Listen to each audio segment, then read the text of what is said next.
Hi, I'm Maisy K, hanging out on the Kelly Alexander Show. What's up, y'all? I'm Kelly Clarkson. Hey, it's Steve McRae. Hey, I'm Josh from the band Need to Breathe. I'm Olivia Luddy. We are so excited to welcome to the Kelly Alexander Show, Akon. Hi. What up, Kels? Hey, I'm Judy Gold. And I'm hanging out with the Kelly Alexander Show. This is Jordan, and I'm hanging out on the Kelly Alexander Show. I'm Rob, and I'm hanging out on the Kelly Alexander Show. I'm hanging out with the Kelly Alexander Show right now. Jealous? We are absolutely thrilled to welcome to the Kelly Alexander Show an English recording artist who had made the move from England all the way to Los Angeles, has been recording music for years, and has a new EP out called Wonderlust at Dusk, and we are so excited to talk to her all about it. Maisy K, welcome to the Kelly Alexander Show. Hello, thank you for having me. So let's talk about you and music. Did you always know music was in the cards for you? Like, was there ever a plan B, or was this it? I think both me and my family knew I would be in music in some way. When I was a bit younger, I thought maybe it might have been musical theatre, but regardless, everyone knew it was always going to be music in one way or another since I could talk, really. And was it a difficult decision for you to make that choice to leave England to come to Los Angeles? Like, how hard was that? It wasn't particularly hard at the time. I was being very severely bullied in school anyway, so I was excited about an excuse to leave and work on my career, something I really cared about. I don't think I quite understood how long we would be out there for also. I thought it would be a couple years, but it has not been a couple years. It's been a very long time. And did you make the move like totally by yourself, or did you have some family members come to support you? My parents came with me. Yeah, they were super supportive. Oh, that's amazing. So let's talk a little bit too about your musical styles, because I've been, listening to all of your stuff, and it seems like you can bounce around from like pop, alternative pop, dance music. Do you have a favorite? And when you, yeah, I'll let you answer that first. Do you have a favorite genre that you're in? Oh, I like pop a lot. I like singer-songwriting stuff, and I think that my natural instinct leans more singer-songwriter, alternative pop-ish. So I think that's probably, I say my favorite, but it's definitely the one I think I write the most naturally, I think, if that makes sense. Do you find too that you have found your sound, or is it kind of still evolving? I think it definitely changes over the years, depending on what's happening in my life. I think over the last 2 years, I've really narrowed down what I want that sound to be. I think there's still a lot of room to explore and play with different things and different sounds that I want to pursue in the future. But I think in the last 2 years, we sort of really got the imagery and the fantasy of it all locked down, which before that point, I don't think we really had that vision. And how important is it for you to have a hand in writing your songs that you're singing? Oh, integral. I won't put my voice on it if I didn't write it. That's amazing. Yeah. Like, I know there's some artists that are willing to bounce around, but so you will only sing something that you have written. At least in some aspects. Co-written is okay. I've written songs with many very talented co-writers, but I just don't feel right singing a song that I didn't write at all, because the writing is my favorite part, and I don't feel I can believe in something if I didn't feel it, if I didn't write it myself. So no, I've never sung anything that I didn't write on to some extent. Good for you. And can you talk to us a little bit about your writing process? Like, is it always the same kind of a way? Like, you start with the melody, or do you sometimes have a beat? Like, how does that work for you? I think it really depends. Inspiration, for me at least, can come out of anywhere. Sometimes I have a lyric. Sometimes I'm revisiting something I wrote when I was 17 that didn't make any sense, but suddenly it does now. Sometimes I just have a chord on a guitar or on the piano I like, and I'll sit there first. Sometimes I have no ideas, and I'll just go sit at the piano and mess around and see if I can come up with an idea. So I think for me, at least personally, it really varies. Awesome. Now let's talk a little bit about your inspirations growing up. Like, which artists inspired you, and do you find that some of their music or some of how they are seeps into the music you produce these days?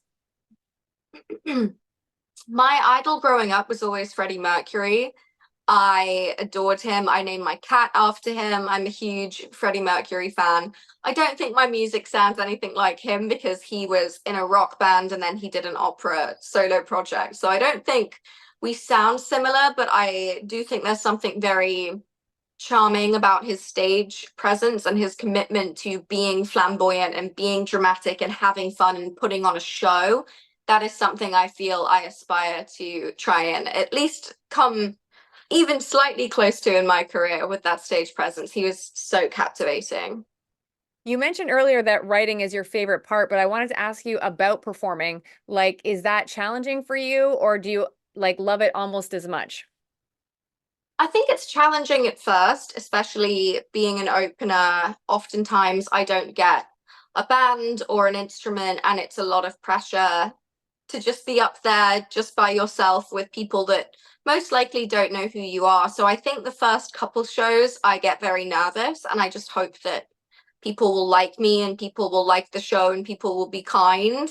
And then once the first couple shows happen and I realize that people are having fun and people do like it, then I get to really enjoy the process and have fun with it. So for the most part, I do really like touring and performing and getting to meet everyone. I love getting to meet everyone. But the first couple shows, I get very nervous and insecure, like, oh, I hope they'll like it. Can you tell us how you actually landed this opportunity to be on the Tori Kelly tour? Because that's amazing, fantastic. Thank you. Yeah, so my management actually called me about it when it was pretty solidified on a day that I was actually really upset and talking to a loved one about how I felt like I was a bit of a failure because I hadn't booked a tour yet and I didn't know what I was going to do next with my career and for the summer because it was coming up. And then literally as I was crying about it, I got a phone call from my manager and I picked it up and she goes, how would you like to open for Tori Kelly? And I mean, it blew my mind. But it was so crazy that it happened that same day, that same moment. It felt like a little message from the universe almost. Joining us on the Kelly Alexander Show is British recording artist Maisy K. Make sure you check out her website, maisyk.com, to grab all of her social media handles and, of course, all of her music. Can we talk a little bit about you being on stage? And I know you talked about it challenging the first few shows, but do you find it like you are winning people over as the tour goes along? And do you almost take it as a challenge, like these aren't my fans, but they're going to become my fans? I think I try. I think there have been times where I've seen someone that perhaps isn't looking like they're having the time of their lives, and I've made a point to interact with them and I've watched them start to have fun. It's harder. Some people have been on their phones and it's harder to get through to someone if they're on a screen. But for the majority, I think people are excited. I think all the butterfly fantasy of it really helps. And I like to think I've converted a few people into fans by the end of my set. Now, you have worked with so many talented people, like Tiesto, like Timbaland, like Rodney Jenkins, Darkchild for people who love the R&B. Can you tell us what it was like to work with those types of artists, and especially Tiesto, because I know you guys have a killer remix out. Yeah, he did a wonderful job. I remember he sent me his version of it, and I was told if you have any notes, feel free to let us know. And I had literally no notes. It was just so cool immediately. So he really understood the vision. I think with working anyone like that, there's a lot of respect and a lot of pressure. And what I've learned is that people really like, for the most part, to hear your opinion. I think when I was younger, I would be a little intimidated to sit in those rooms or work with some of those people because I would think that my musical opinions maybe didn't matter in the room.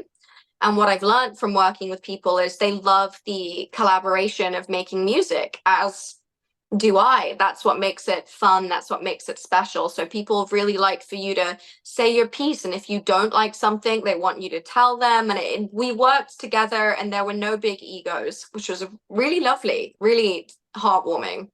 Is there someone on your bucket list, Maisy, like in the realm of Tiesto, or maybe an R&B star, or maybe a pop artist that you would love to collaborate with? Honestly, a pop star I'd love to collaborate with is Chapel Roan. She kind of reminds me of Freddie in a little bit of a way with her flamboyancy and the costumes and the big dramatic stage presence. I think it's really cool what she's doing right now. Have you had a chance to meet her yet? No, but I would love to one day. It's coming. We're putting it out in the universe for you. Thank you. I'm glad you brought up Chapel because I obviously follow her quite a bit because of the work that I do on the radio station. I work for a top 40 radio station, so we're spinning her tunes all the time. And it's been interesting, obviously, to watch her trajectory where like she had been, working diligently so hard for so many years, then all of a sudden it's exploded. And now in a way it's almost overwhelming. She's been pretty much open about how it's been super hard. What's your thoughts on how to handle like all the attention when it starts coming? Like, because obviously your career is also on a trajectory. Like, what's that been like for you? Yeah, obviously, I haven't had to experience anything to the magnitude that Chapel has as of lately. But I do notice there are things changing in my life. People in the Asia stretch of the tour, people would come and meet us outside the hotel or in the airport, actually. And it is a lot of pressure to sort of seem your best at all times, even if you're not feeling your best. And I struggle with mental health problems just like she does, so I completely understand it. I think one of the things that is key for me is knowing I have a really good support system back home, and I talk to them and I remind myself of them, and that sort of helps ground me a little bit when I'm feeling a bit overwhelmed. What are your thoughts on social media? Because obviously every artist today has to be on social media because you have to. Like, this is how you can connect with your fans. Do you have a favorite platform, and do you find social media is too much on occasion? I have a very complicated relationship with social media. Truthfully, I'm not the best at posting on it. I like Twitch a lot because when I do Twitch, I get to just sort of stream video games I like to play, and people can chat to me and know me as a person. Mhm. Whereas I feel like with some other social medias, it's very filtered and it's very polished, and you're seeing what we want you to see, if that makes sense, which is completely valid. But for me, I tend to feel a bit disingenuous oftentimes on social media. So I like Twitch because I feel like it just allows me to be myself and have fun and do what I like and interact with a community that gets to know a bit more of Maisy the person and not Maisy K the artist. Do you find that you have a separation between Maisy the person and Maisy K the artist? Because I know, for example, if we just use like Chapel, that's not her real name. Beyonce uses Sasha Fierce occasionally. So can you be Maisy, like the real Maisy, or do you have to kind of separate yourself when you're in public? I would say I have to add a layer of confidence that I don't think Maisy K the person has yet, maybe one day.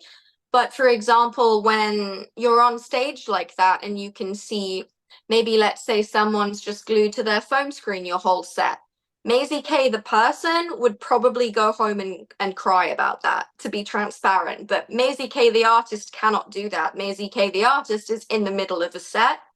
So I feel like I try to, it's still me, but I do put on an air of confidence, and I don't let those things get to me in the same way that they would if I was just being truly 100% me, the person, because that wouldn't be sustainable for me in this career, because you can't make everyone love what you do. It's impossible. There are people that aren't going to like what I do, and I'm going to see it and hear about it. The bigger you get, the more you hear about it.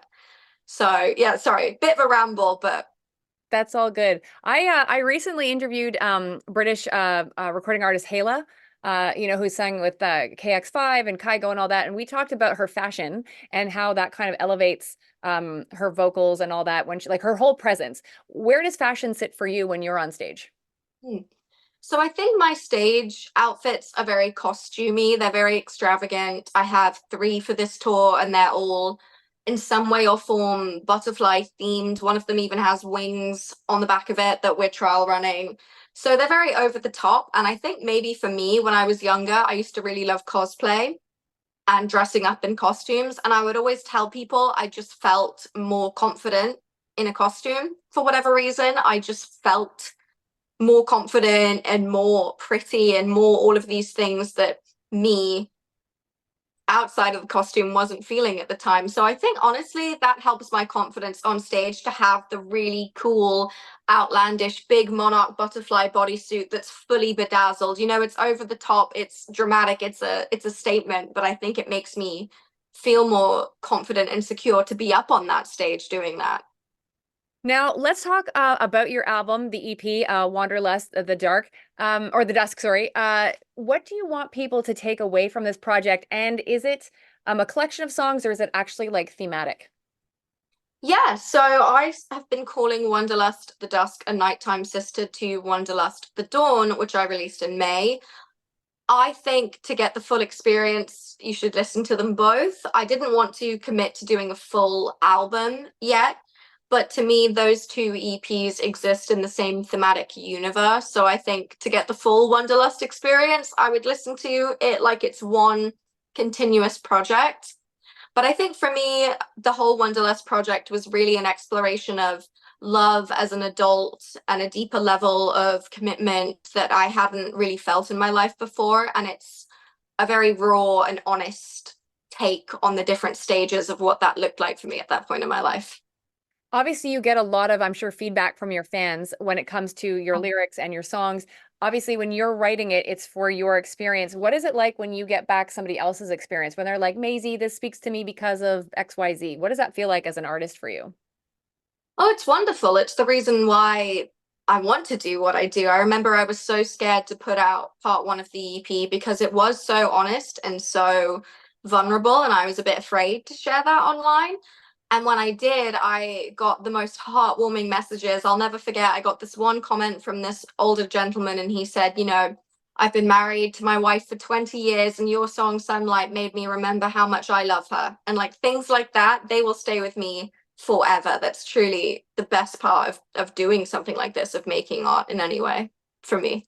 Now, you strike me, I know you said that you haven't committed to doing an album yet, but you actually strike me as an album artist. So, like, I feel like that is in you, and I feel like that will be coming. But how does that make you feel, in the fact that like we seem to be, or not seem to be, we are in a singles market. Like this is singles is the way things are done right now in pop music.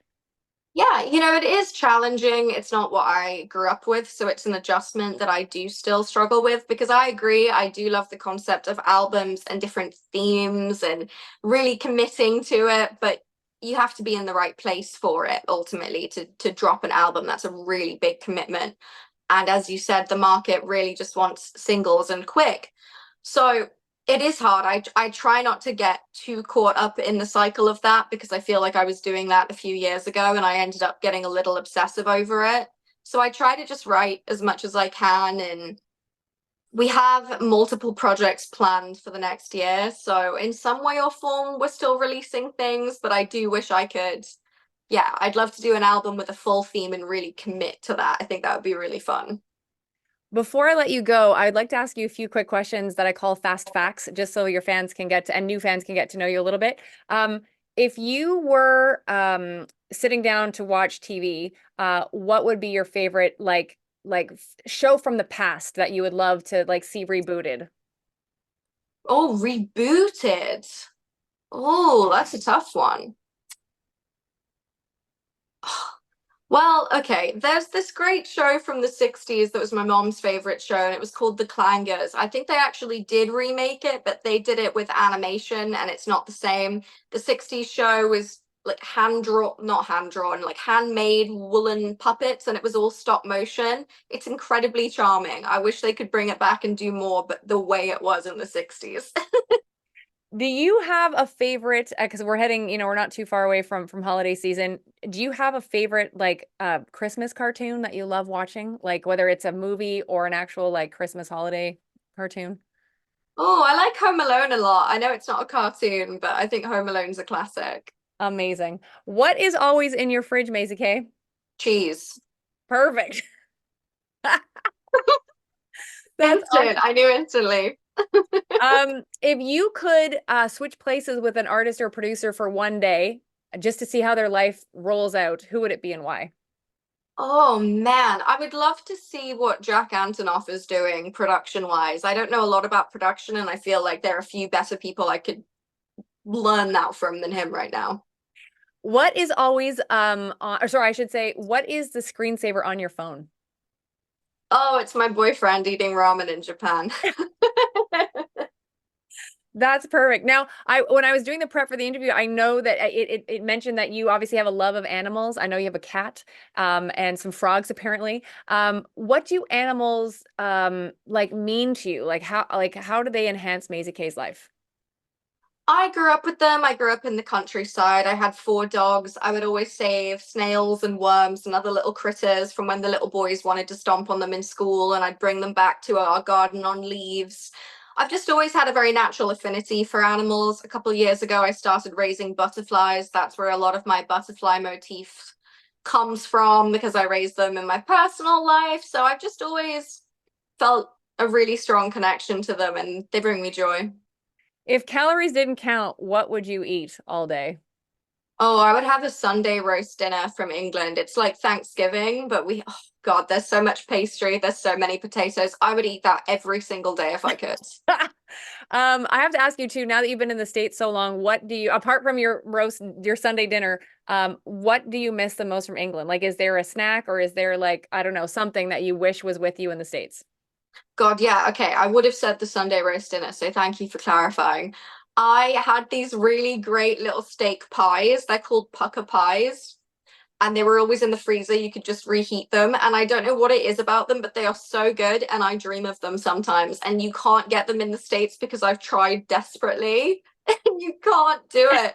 But I dream about them very often. I miss them. I wish you could order them from Amazon and get them delivered to you. Me too. I would. I'd be eating that all the time if I could. Amazing. And before I let you go, I just want to ask you to tell the audience what should they know about Maisy K? Yeah, so I'm a singer-songwriter from England. I love animals and I love fantasy, and I try to bring the element of a fairy princess show to stage to the best of my abilities. Maisy, it's been so great to have you on the show. I can't wait for you to keep, dropping this album one day. I know it's going to happen. And just congratulations on the EP and all the best. And we look forward to having you come back to visit us again in Montreal at some point. Yes, thank you so much for having me. That is Maisy K. Do not forget to check out her new EP, Wonderlust, The Dusk. And of course, check out her website, maisyk.com, for all of her social media handles. Hey, it's Kelly Alexander, and thank you so much for watching. Please make sure to subscribe to our YouTube channel, youtube.com/Kelly Alexander Show, so you are the first in line for all the cool content coming your way.